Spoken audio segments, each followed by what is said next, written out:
গভীর রাতে সুগন্ধা ড্রাগন মার্কেটের সরকারি জমিতে দেখা যাচ্ছে যে অসংখ্য শ্রমিক দিয়ে রাতারাতি জায়গা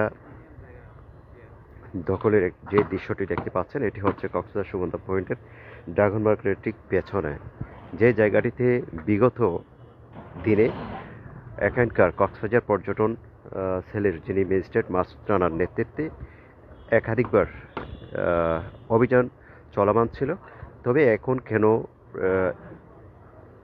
সংশ্লিষ্ট কর্তৃপক্ষ নীরব রয়েছে, সে বিষয়ে কিন্তু সচেতন মহলের ভিন্ন মতামত তারা পোষণ করছেন। এবং কেন বা রাতে এভাবে পাহাড়ের মাটি দিয়ে এভাবে মাটি ভরাট চলছে, এবং যেহেতু আমরা দেখতে পাচ্ছি এখনও কিন্তু বাজে ঠিক রাত 12:30, রাতের গভীর রাতেই কিন্তু এখানে সেই জায়গা ভরাটের কাজ চলছে। অসংখ্য শ্রমিক দিয়ে আমরা দেখতে পাচ্ছি শ্রমিকরা কাজ করছে।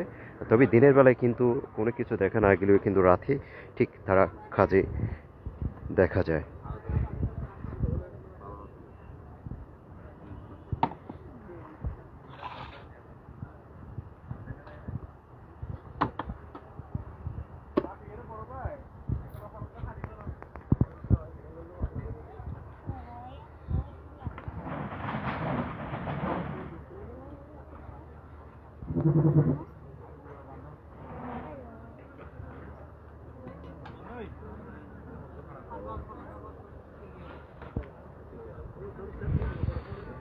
পর্যটন শিল্পীর যারা ব্যবসায়ী রয়েছেন, সচেতন ব্যবসায়ী রয়েছেন, তারা মনে করছেন এভাবেই কিন্তু পর্যটন স্পটের এভাবেই রাতারাতি দখল হয়ে যাচ্ছে, এবং অধিকাংশ সরকারি জমি ইতিমধ্যে দখল হয়ে গেছে এমনটি তারা জানিয়েছেন সচেতন ব্যবসায়ীরা।